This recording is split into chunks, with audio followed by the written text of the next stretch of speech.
लक्षात ठेवी 18 वर्षाखालील मुलीचा व 21 वर्षाखालील मुलाचा विवाह होऊ नये यासाठी मी स्वतः जागरूक राहील व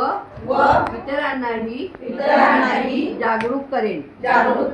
बालकांच्या शिक्षणाचा आरोग्याचा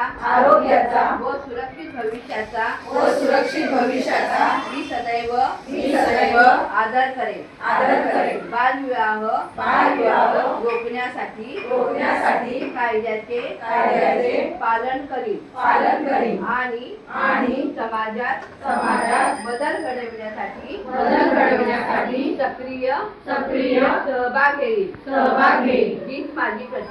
हीच माझी प्रतिज्ञा